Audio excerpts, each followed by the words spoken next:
Friends, यदि आप एक ऐसे व्यक्ति हो जिन्होंने अपनी बैंक या पोस्ट ऑफिस में अपनी एफडी कराई हुई है और आप चाहते हो कि जो मेरा एफडी पर इंटरेस्ट मिल रहा है, एफडी पर मेरी इनकम रिसीव हो रही है, उस पर टीडीएस डिडक्ट ना हो फ्रेंड्स, तो आपको ये वीडियो देखना बहुत ज़रूरी है।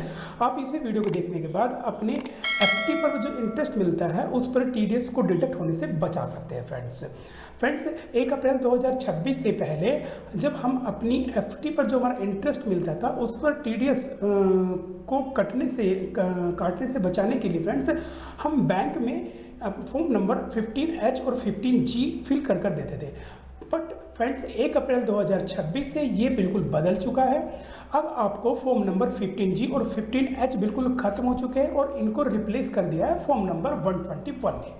यानी कि अब यदि आपकी कोई एफडी है, चाहे वो बैंक में हो चाहे आपकी पोस्ट ऑफिस में, इसके लिए चाहे फ्रेंड्स आप सीनियर सिटीजन हो चाहे आप नॉन सीनियर सिटीजन हो, दोनों के लिए फ्रेंड्स दोनों कंडीशन में आपको एक ही फॉर्म फिल कर देना होगा फ्रेंड्स। तो फ्रेंड्स चलते हैं सीधा वीडियो में और देखते हैं कि इस फॉर्म को किस तरह फ्रेंड्स हम जो है फिल कर बैंक में दे सकते हैं। फ्रेंड्स जैसा कि आप स्क्रीन पे देख पा रहे होंगे फ्रेंड्स, फॉर्म नंबर 120 फ्रेंड्स इसके दो पार्ट्स है, पार्ट ए और पार्ट बी। आपको फ्रेंड्स केवल पार्ट ए ही फिल करना है, पार्ट बी बैंक के लिए आपको छोड़ देना है फ्रेंड्स। तो आपको कुछ इसमें नॉर्मल सी डिटेल फिल कर देनी है फ्रेंड्स। देखते हैं सीधा फॉर्म पर।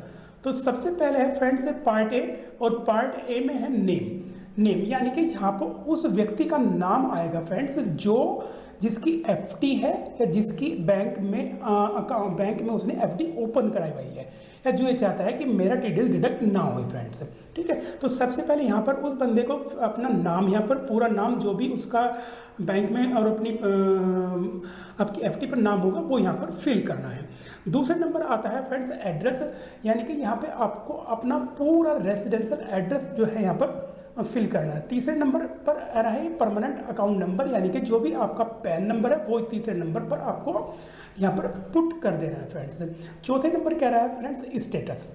फ्रेंड्स स्टेटस से यहाँ पर मतलब है आपको इंडिविजुअल, यहाँ पर आपको इंडिविजुअल ही फिल करना है। ध्यान से देखिएगा फ्रेंड्स, 14 नंबर पर आपको इंडिविजुअल फिल करना है। फिर 5वें नंबर पर क्या रहा है रेसिडेंशियल स्टेटस है, यानी कि आपका रेसिडेंशियल स्टेटस क्या है। तो फ्रेंड्स यहाँ पर ध्यान मैं आपको बताना चाहूँगा, यहाँ पर आपको रेसिडेंशियल ही फिल करना है फ्रेंड्स। नंबर 5A कह रहा है if resident individual whether age is 16 year or more at any time during the tax year. तो फ्रेंड्स यदि आपकी एज 60 साल या 60 साल से ज़्यादा हो चुकी है तो फ्रेंड्स यस करिए, और अगर आपकी 60 साल से कम है फ्रेंड्स तो नो करिए। तो यहाँ पर आपको यस या नो के ऑप्शन को क्लिक करना है। अगर आप 60 साल या 60 साल को क्रॉस कर चुके हैं तो यस करिए, अन्यथा आप अगर 60 साल से अभी कम है तो यहाँ पर आप नो पर टिक करेंगे, नो लिख भी सकते हैं फ्रेंड्स। 6ठे नंबर पर ईमेल आईडी, यानी कि आपको अपनी जो आपकी ईमेल आईडी है वो यहाँ पर फिल करनी है फ्रेंड्स। 7वें नंबर आपको कॉन्टैक्ट नंबर लिखना है, आपका कंट्री कोड से, जैसे कि इंडिया का कंट्री कोड है +91, और नंबर में आपका जो भी आपका फ़ोन नंबर होगा वो यहाँ पर फिल कर रखना है फ्रेंड्स। ठीक है, तो फ्रेंड्स ये इसके बाद में जो है आपका 8 नंबर पर आ रहा है tax year for which is declaration is made, यानी कि टैक्स ईयर। तो जो आपको मैं बताना चाहूँगा इस फॉर्म के लिए टैक्स ईयर होगा 2026-27, यानी कि अब हम जो हमारा ये कह रहा है उस टैक्स ईयर को बताइए जिसके लिए आप ये डिक्लेरेशन फॉर्म भर रहे हैं। तो हम किसके लिए भर रहे हैं फ्रेंड्स, हम भर रहे हैं जो हमारा करंट में चल रहा है 2026-27, यानी कि टैक्स ईयर आएगा 2026-27 फ्रेंड्स। ठीक है, फिर कह रहा है डिटेल ऑफ इनकम, यानी कि अब आपको जो आपकी इनकम की डिटेल है वो आपको यहाँ पर फिल करनी है। जैसे कि पहले पूछ रहा है नेचर ऑफ इनकम, तो आपको अपनी नेचर का इनकम बताना है। जैसे कि आपकी इनकम एफडी है या एफडी से है, जिससे भी, जैसे कि एफडी यहाँ पर अगर आपकी एफडी से इनकम है तो एफडी यहाँ पर लिख देना है फ्रेंड्स। 10वें नंबर कह रहा है estimate income for which declaration is made, यानी कि ये कह रहा है कि वो अपनी एस्टिमेट इनकम बताओ जिसके लिए आप ये फॉर्म, जिसके लिए करंट फॉर्म जो है आप जो फिल कर रहे हो। जैसे कि मान के चलिए कि आपकी कोई एफडी है आपकी 7 लाख की फ्रेंड्स, और उस पर 7% के हिसाब से आपको इंटरेस्ट मिल रहा है फ्रेंड्स। मैं केवल एक ये डेमो बता रहा हूँ। तो मान के चलिए कि आपकी कोई एक 7 लाख की एफडी कराई गई है और 7% के हिसाब से आपको इंटरेस्ट मिल रहा है, यानी कि आपका पूरे साल का हो गया 70,000 रुपये। तो नंबर 10 में आपको एस्टिमेट बताना है 70,000 रुपये, या आपके अकॉर्डिंग जो भी एस्टिमेटेड इनकम बनती हो आप वो यहाँ पर फिल कर सकते हैं फ्रेंड्स।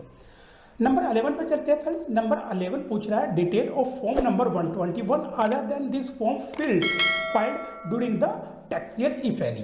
तो ये पूछ रहा है कि आपने फॉर्म नंबर जो 121 इस फॉर्म के अलग आपने इस साल में कितने पहले फाइल कर दिए। ये फ्रेंड्स ऐसा है कि मान के चलिए कि आपके एक से ज़्यादा बैंक अकाउंट में एफडी कराई गई है, ठीक है, और जैसे कि एसबीआई और पीएनबी, तो यानी कि आपने पहले एसबीआई में फिल कर दिया और आप पीएनबी दूसरे बैंक में आप फिल करने जा रहे हो। तो उस स्थिति में फ्रेंड्स यहाँ पर आप टेबल नंबर 1 में आप इस फॉर्म को भरने से पहले जितने भी ये फॉर्म भर चुके हैं वो यहाँ पर लिख देंगे। और अगर ऐसा नहीं है, आपकी एक ही बैंक में एफडी है या पहली बार भर रहे हो, तो यहाँ पर आप नॉट एप्लीकेबल लिख देंगे, यानी कि NA, ठीक है। अब 11A में चलते हैं। 11 जो A है पूछ रहा है total number of form number 125 earlier, ठीक है। टोटल नंबर फॉर्म जो है अच्छा यहाँ पर पूछ रहा है टोटल कितने आपने फॉर्म जो है यहाँ पर भर दिया है। जैसे कि अगर आपने यहाँ पर इस फॉर्म को मिलाकर आपने 2 या 3 या एक ही फॉर्म भरा है, तो जितने भी आप फॉर्म टोटल भर चुके हैं वो यहाँ पर आप लिखोगे। यदि आपने कोई फॉर्म नहीं भरा, ये फर्स्ट भर रहे हैं, तो यहाँ पर फर्स्ट ही लिख दोगे फ्रेंड्स, ठीक है। फिर पूछ रहा है aggregate amount of income for which form number 121 were filed, ठीक है। तो अब ये पूछ रहा है फ्रेंड्स कि इसको ऊपर कर लेते फ्रेंड्स थोड़ा सा, detail total aggregate amount of income for which form number 121 पर फाइल्ड। ये पूछ रहा है कि जो आपने फॉर्म नंबर 121 पहले फाइल कर दिए हैं उसमें कितनी इनकम के लिए करे हैं।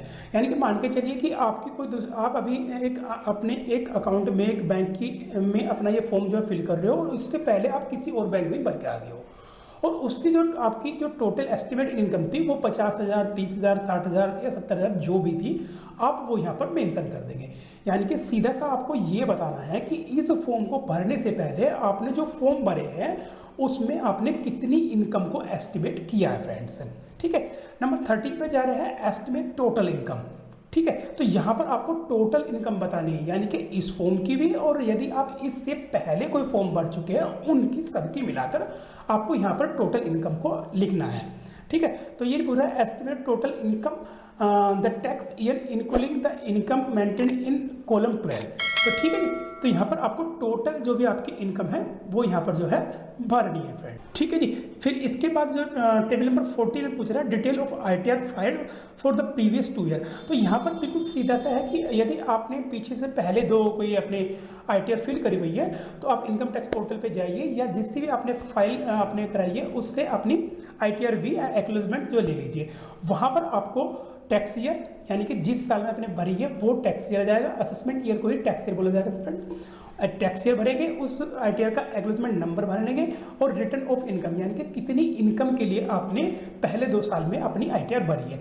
तो यहाँ पर तो फ्रेंड्स इस तरह आपका फॉर्म यहाँ तक कंप्लीट हो जाता है, ठीक है। नीचे आपको डिक्लेरेशन बना लें, यहाँ पर आई के बाद में आपको अपना नाम लिखना है, यहाँ पर आपको अपना पैन नंबर लिखना है फ्रेंड्स। नीचे जाएंगे, नीचे जाने के बाद में ये आपको यहाँ पे पहले से लिखना है, ठीक है। कौन से जगह से आप जो ये फॉर्म भर रहे हो डेट लिखनी है, सिग्नेचर करने हैं, ठीक है। यहाँ पर अपना नाम लिखना है फ्रेंड्स। पार्ट भी आपके लिए नहीं है, पार्ट भी है फ्रेंड्स बैंक के लिए। तो आपको अपना यहाँ पर बस केवल फॉर्म पार्ट यही फिल करना है फ्रेंड्स। इससे मैं एक चीज़ बताना चाहूँगा, आपके माइंड में ये आ रहा होगा कि फ्रेंड्स हम अकाउंट नंबर कहाँ लिखेंगे। तो फ्रेंड फॉर्म के ऊपर ही आप यहाँ पर अपना अकाउंट नंबर लिखकर इस फॉर्म को पूरा फिल करके आप बैंक में सबमिट कर सकते हो फ्रेंड्स।